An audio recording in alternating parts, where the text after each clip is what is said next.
It's been a while since I posted on this channel. I've just been busy. I worked on other videos, other channels, and things like that. I've mostly been focusing on my new third channel, collecting ink. I've been trying to grow that channel out. So if you want to see that, stay tuned for that. Also, if you want to see my review for the series Krypton on my main channel, Command Studios, check that out. Also, check out my review for Home Alone. I will be reviewing all five Home Alone movies this kind of Christmas season and some other Christmas stuff, so stay tuned for all that. I'm going to be reviewing Rocky 2 tomorrow. I have a lot of stuff planned out, and yeah, so let's talk about some stuff I watched.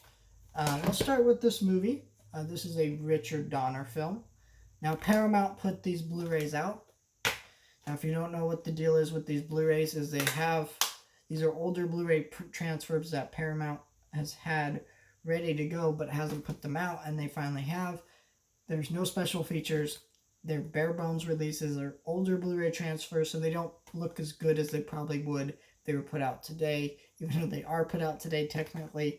But yeah, this is a Richard Donner film. Now, if you don't know who Richard Donner is, he directed Superman with Christopher Reeves, 1979, and then he also directed Goonies, which is always funny because I never knew that when I watched Goonies, and then I watched Goonies after watching Superman, and then I started noticing all the Superman references in Goonies. But this is a fun movie. So basically what this movie's about is these group of archaeologists who kind of end up traveling through different time and all kinds of crazy time travel stuff. They go to medieval times, Robin Hood type stuff. It's a fun movie. It's not a great movie. It's definitely very dated. It's kind of, I think it's, when did this come out? I'm not seeing a date, but 2003. Really? 2003? Because this movie feels like a 90s movie. You know what I'm talking about? But it's a fun watch. Definitely recommend it. And these Blu-rays aren't that expensive. They're like $8-10. I'm sure Black Friday comes around, maybe you'll even be able to get them for $6 or something. You know, they're not too expensive, and they're very, very nice to have, even though they're not the best quality. I would have preferred special features, but whatever. I don't know if I'd watch special features for this, but maybe if there was like a director's commentary, I probably would. And then I watched the new Yoda Chronicles. So I talked about this when I bought it. The Yoda Chronicles was a Lego series that ran on Cartoon Network, and when Disney bought Star Wars, they said, This is why they canceled Clone Wars back in the day, too. It was airing on Cartoon Network. Disney bought the franchise and was like, sorry, you can't keep running that show. And so they canceled it, and they brought out the new Yoda Chronicles. And I've never seen the original Yoda Chronicles because, frankly, they've been released on DVD, but they're out of print because, again, Disney didn't put them out, so they didn't want those things in print. They have some other Star Wars Lego specials they did the same thing with, which is really freaking sad. I'd like to own those, but they're not available anymore. But when I watched this, I could tell there was some context that was missing, which is not the best. There's only 4 episodes here, so it's not too bad. And it's like only an hour and a half. And I watched all these today. Escape from the Jedi Temple, Race for the Holocrons, Raid on Coruscant, Clash of the Skywalkers, and then there's a bonus alternate ending for Clash of the Skywalkers last episode. These are typical in line with the Lego Star Wars or just any of those Lego type direct-to-video stuff. They're fun. They're not great. Sometimes they're a little too juvenile. But they have fun with the Star Wars characters. My issue with this is the voice acting. I know that they can't get the voice actors or the actors from the movies, of course. I'm not asking them to do that, but in this show, a lot of it is really bad. because like the voice acting by itself isn't bad, but the voice actors aren't trying to sound like their movie counterparts. Like Luke Skywalker somewhat sounds like Mark Hamill, but doesn't. Han Solo, same thing. Um, Obi-Wan in this show, if we have prequels, Ewan McGregor Obi-Wan sounds nothing like Obi-Wan, and yeah, it's a little distracting times for me personally. Um, what's nice about Anthony Daniels, who plays C-3PO, he voices them in he voices C-3PO in everything, games, TV shows, movies. So he's one of those actors that they just call him up and they're like, "Hey, come back, voice your character," and he's like, "Yes," because he's basically said, "I am C-3PO. No one else can play C-3PO." When they recast Chewbacca, because Peter Mayhew was too old at the time for the new movies, Anthony Daniels was gonna get the same treatment, and Anthony Daniels said, "No, I want to be C-3PO," and he keeps coming back, and he's the most dedicated person to Star Wars, which I think is fantastic. I think that's great. I wish some of these other actors were, but of course, a lot of these actors are really big movie stars now. Mark Hamill, things like that. But still, it's great. I enjoyed the series. I need to get Droid Tales and rewatch that, and I want to get Freemaker Adventure Season 2. I have Season 1, but I kind of want to watch them together. And then I started Batwoman. It's kind of like, I almost regret admitting that, but I did. Here's the thing, someone gave me this season, of Batwoman, and like, I've not heard good things. The trailer they put out was very bad. It was a terrible trailer. Like, oh my gosh, it was one of those things where it was like Ghostbusters 2016 level bad, where they're like, if you don't like it, you're sexist. And then her saying in the trailer, the reason Batman failed is because he wasn't a woman. It's like, what? Like, they wanted to play up the fact that she was a woman, cool, but like, they basically like, yeah, all men are sexist and competent idiots. They can't do anything compared to the Batwoman. And it's just like, in the actual show, it has very little to do with that besides the pilot episode. And I will say, it is a terrible pilot episode. Because it's like the first episode of Arrow, except way more pandering than Arrow.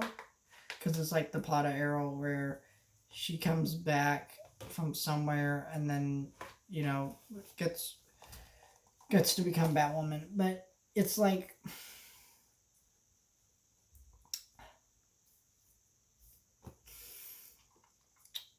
now I don't mind that she's a lesbian in the show. Some people really got pissed about that. And I'm like, who cares? Like, oh man, she's not in the comics. I always hate when people complain it's not like it is in the comics, because like, I make those complaints too sometimes, but it's like, most people like Guardians of the Galaxy. Actually, most people love Guardians of the Galaxy. I do too, and they're nothing like the comics. And so when stupid people come out and like, it's not like the comics, screw you, because majority of the movies you like are not like the comics. And it really pisses me off that people have this complaint. But my issue with it is it's like that first Batwoman trailer, right? They played it up so much. She has the most stereotypical lesbian haircut, and it's just a weird, like, I'm not mad that they put it in the show or anything. I'm just like, why is this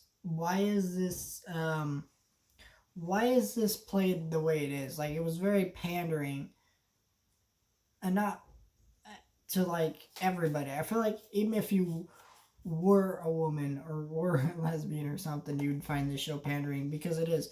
And that was just the pilot episode. Like, it wasn't even like the show is like that. I mean, it's at times it's like that. They might have a couple jabs, but for the most part, it really isn't like that. And this, now keep in mind, I didn't watch the whole show. I just watched 5 episodes. And also, I believe it's getting a second season. I only watched season 1.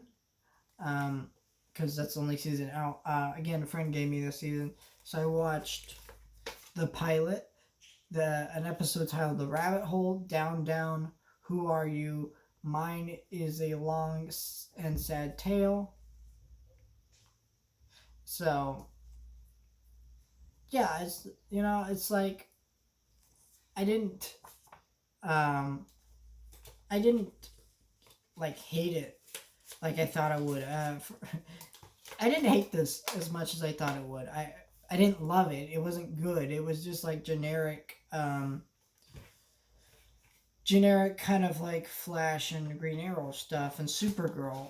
Typical CW stuff. And I'm not a huge fan of that stuff. I'm really not. But, so like, seeing everybody freak out about this show is a little ridiculous, because nobody even watched the show. They just watched the terrible marketing, and I'm like, yeah, I get it, but is it really that bad? No. It's not good. It's not great. It's okay. It's got some issues, but like, this really isn't a show that I'm gonna sit there, flip out about, and be like, oh, stupid show, oh my gosh, I hate it.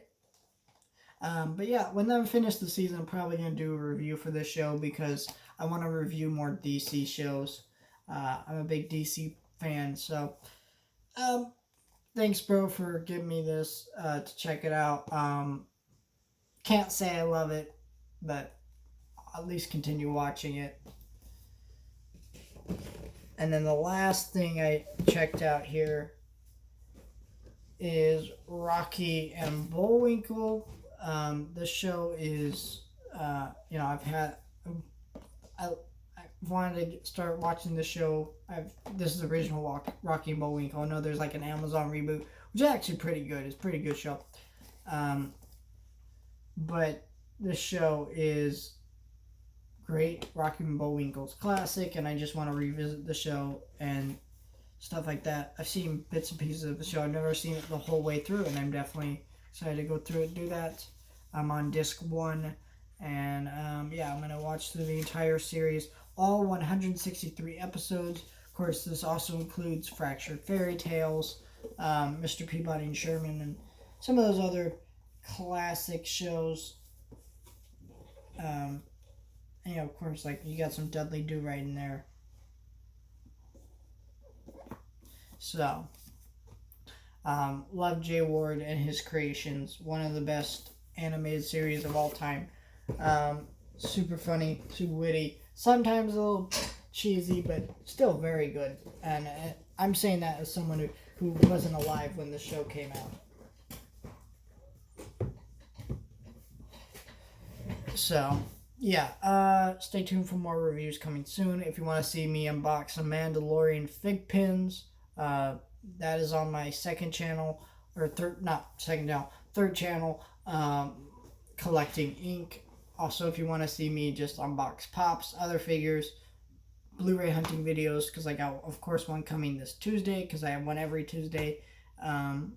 So, that's, that is out, that's going to be out this Tuesday, so stay tuned for that.